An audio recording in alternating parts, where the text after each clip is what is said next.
morning. I want to thank you all for being here. I'm joined today by the Secretary of Health, Kim Malsom-Risden. She'll be available to help answer questions if we have some at the end today. I do have a cabinet meeting today, and I'll be discussing with them about guidance on bringing employees in the state back to work and making sure that we're doing that in a responsible manner and reflecting what's happening in businesses all across the state of South Dakota. I want to remind everybody that tonight we have a special event going on in South Dakota.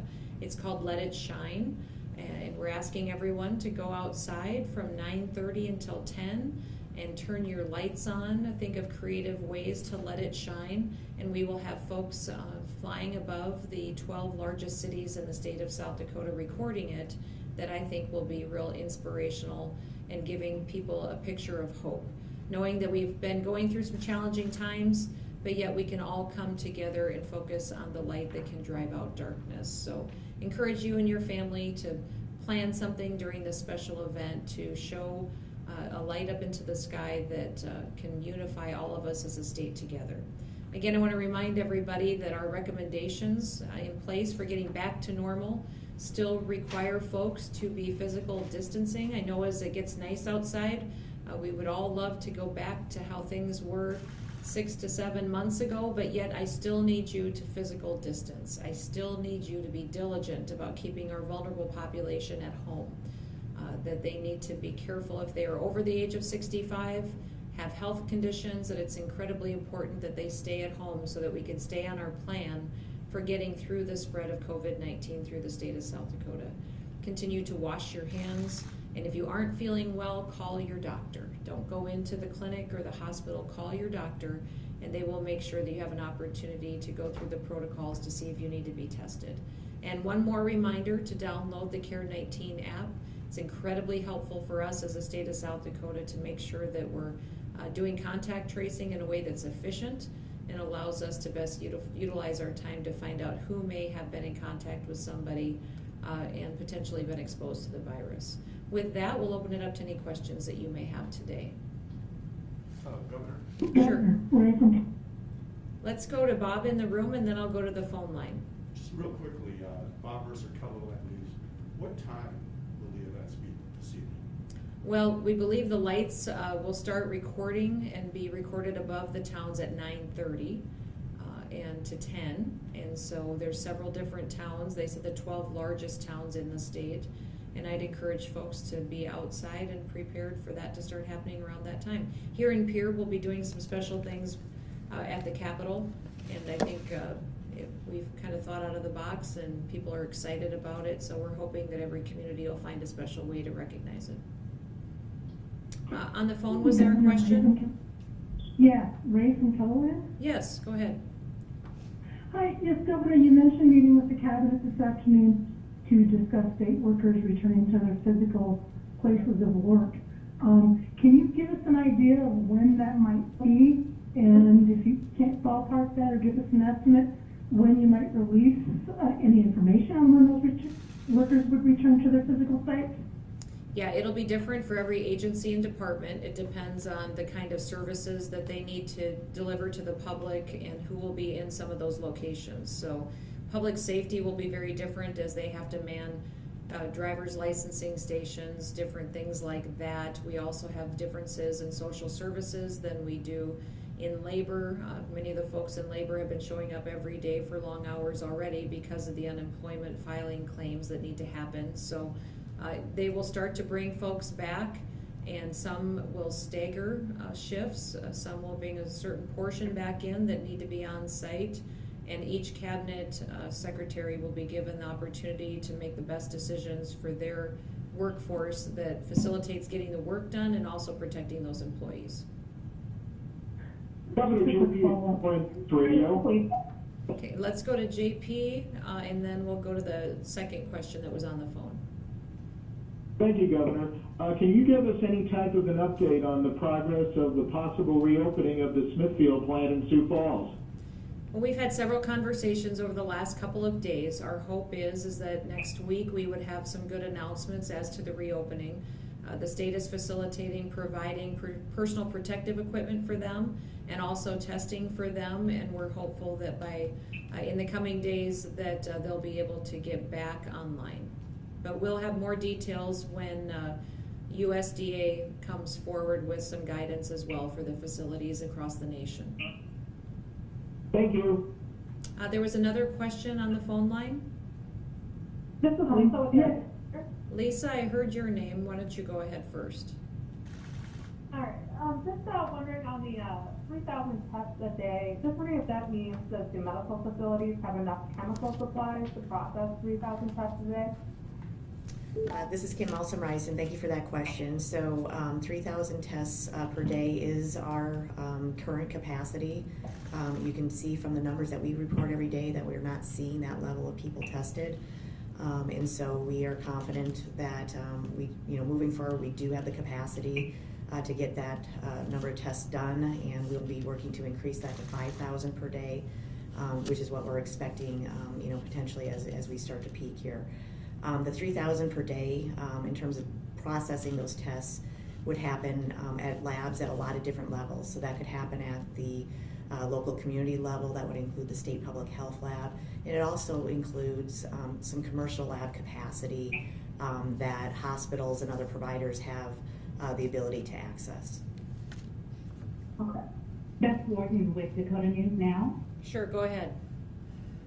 Yes, the 3,000 test capacity, do you have supply to run and complete 3,000 tests per day? We do for several weeks, and the supply chain has gotten much better in recent days, and we don't anticipate that there would be a shortage in the future. Okay, and the CDC apparently is indicating that there should be a 1 to 2% testing of the population per week per state. That would be a minimum of about 8,500 for the state of South Dakota.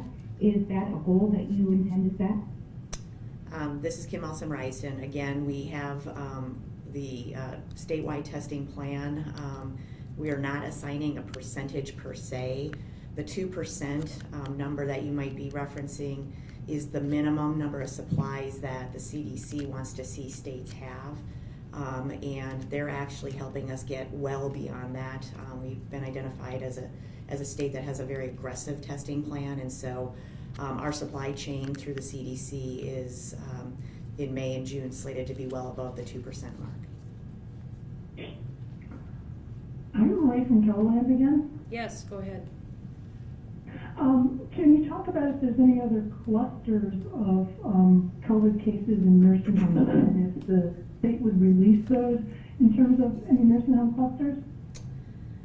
This is Kim Malsom-Reisen. We do not have any new information to provide. I know on previous calls we've discussed a cluster in a long-term care facility and related facilities in Sioux Falls. That is an ongoing situation, and aggressive testing has happened there to ensure good management moving forward. And again, we've been working very closely with the administration and the staff at that particular location, and their infection control processes are being followed, and they're managing the situation as the CDC would recommend and as we would recommend. At this time, we do not have other clusters to report. Thank you. This is Stephen Morton, Richard Ross, Surgery in Hudson. Okay, I heard Stephen's name, so I'll let Stephen go first.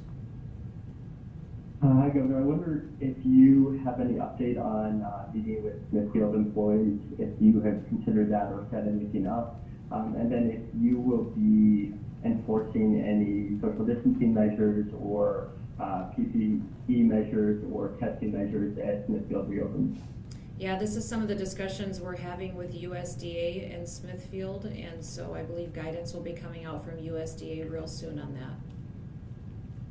Because of the executive order, that the president signed, there's some authorities there that changed the situation a little bit for us, and so we're evaluating that within USDA's folks, and then we'll have more guidance for you probably by Monday or Tuesday. And as far as meeting with Smithfield employees? Let's go back to Stephen and do his follow-up real quick, and then we'll move on. if you have any update on setting up a meeting with Smithfield employees.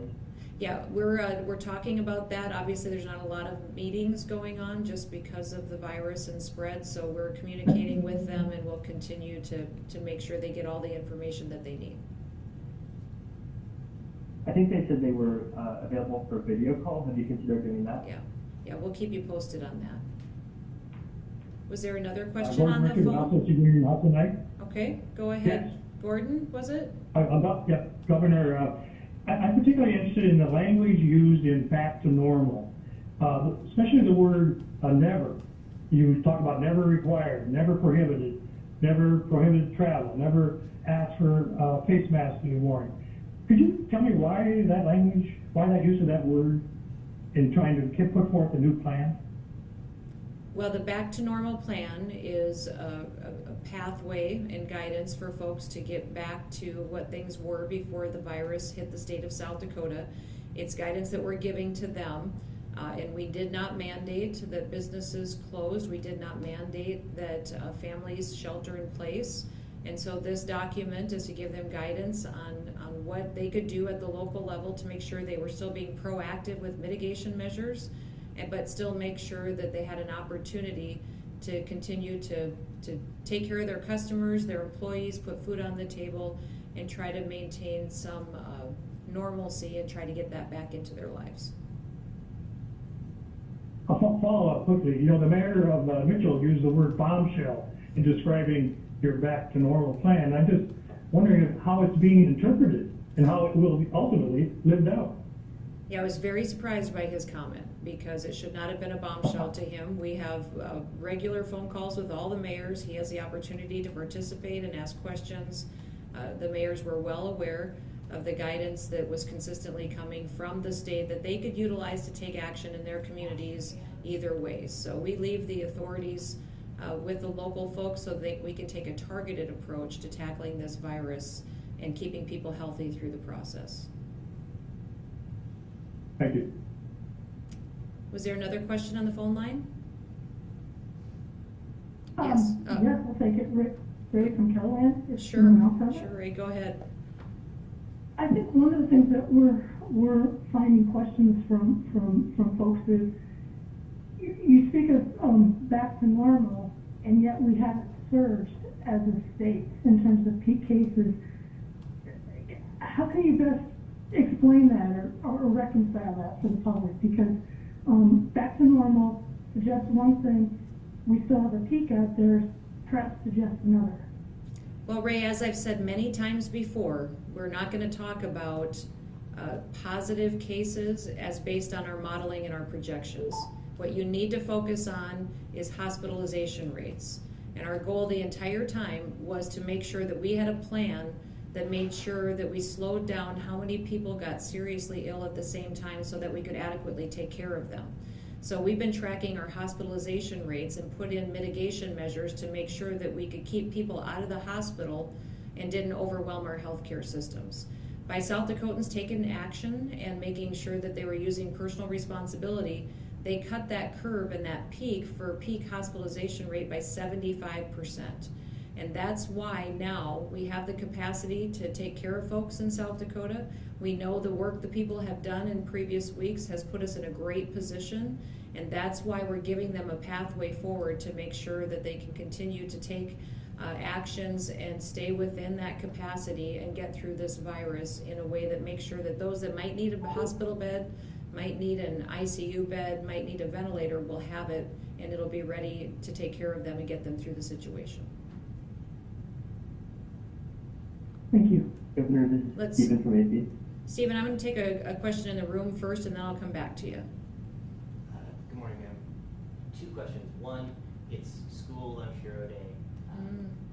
How cool is that? Can you talk about that? And then the second question is, how is the progress going with speaking to the feds about getting the money re-earmarked or however that's going to work, please? Thank you.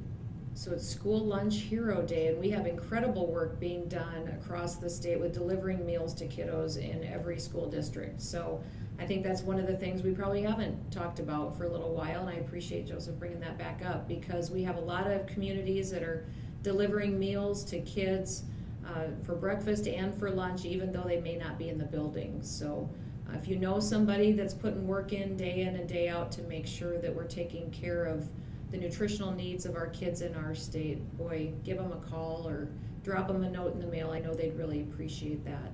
I've been talking with a lot of folks about getting some flexibility on how we use federal funds that are coming our way as a state of South Dakota, and I think we will have some more discussions, and hopefully we've educated folks on how the state of South Dakota budgets and how much of our budget is encompassed by healthcare needs and educational needs, and that potentially when another piece of legislation moves through Congress, there may be some language to give us flexibility on how we spend the CARES Act dollars. Stephen, did you have a question on the phone? Yes, I was wondering if you could give us an update on where the state is at in terms of hospital capacity and bed capacity. I know that you've been working towards a 5,000 bed capacity for COVID-19 infections by mid-June. Where are we at with that, and do you have a number that you could give us today? Sure. This is Kim Malsom-Risden. You are correct that we are continuing to plan and make sure that we've got things in place in the event that we would need 5,000 beds at our peak. That planning is ongoing, and it's kind of done in stages, and so at the hospital level they have done great work across the state, and I'm extremely grateful for those partnerships and for the work that's happening in communities to identify within the first stage of that planning is really what can happen within the walls of the existing facilities, and how can those particular facilities be surged up. The next phase would be if we need to go beyond the walls of particular hospitals in those communities, what would some alternative care sites be? And so that planning work has happened. We have a plan to get to 5,000 beds, but the good news is that our projections are showing that right now that we're anticipating needing 2,200 beds at our peak. And so that was rolled out when Governor Noem rolled out her getting back to normal plan. And so that's great news. And we, even within our existing beds today, are well within that number. So the planning continues. We will be ready. But we'll also be looking at what the data shows us and making revisions to our projections as well. So just to follow up, you're saying that we have 2,200 beds existing today if that was needed for coronavirus patients? Yes, we do. That capacity is in our healthcare systems already. If you look at the Back to Normal plan, we ask them to continue to maintain 30% of their beds isolated and saved for COVID-19 patients, should they be needed. And also our National Guard has stood up the facilities in Rapid City and Sioux Falls that are there in case we would need a surge and to utilize other resources outside the main buildings of our healthcare systems. So that work has been done.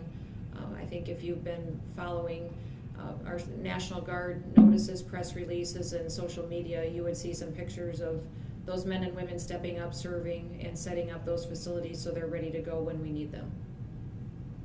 It is at our time, at this time though, I want to be clear, we don't believe we'll even need those facilities, but they're going to be there for backup. I committed to you that we'd be prepared to the 5,000 bed level. We think we're only going to need 2,200, but they're still following through and putting up those facilities to make sure that we have the 5,000 bed capacity should we need it. Go ahead, Bob. Governor, yesterday with the executive order, you used one of the new pieces of legislation. And in the course of that legislation, going through the process a month ago, the NRA, the National Rifle Association, added an amendment to it. And I wondered whether that had your clearance, and then I have a follow-up on that point, but go ahead. Well, if it was something that had originated with me, I would stand here and defend it, but it was an amendment that came during the legislative process, and I did choose to sign the bill with it on it. Okay. Because it seemed to significantly shape or reshape the point of the law. Mm-hmm. I mean, it essentially hinders what you can do in terms of weapons and ammunition, et cetera. I didn't know if you had any comment on that. Well, the legislators weighed in and had debate about that issue when that bill was passed. And when it was put on my desk, I made the decision to sign it, recognizing what the impacts were, but still the fact that we felt it would be a beneficial piece of legislation to have in statute to allow us some flexibility during this time.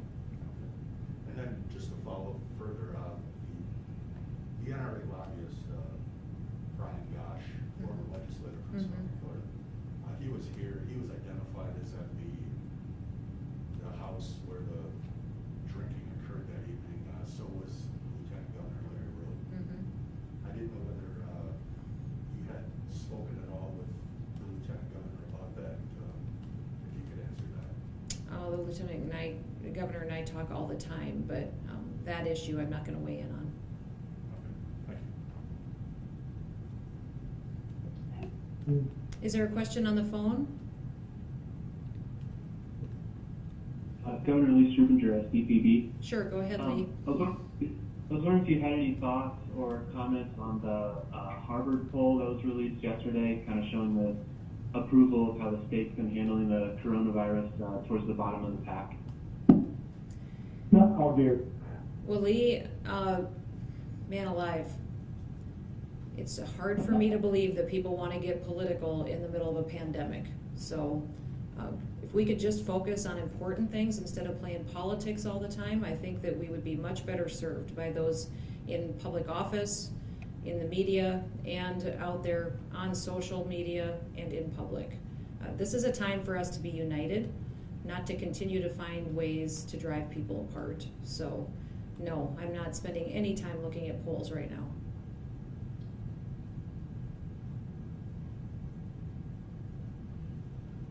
Any other questions? That should do it. Okay, that should do it. Have a good weekend, everybody.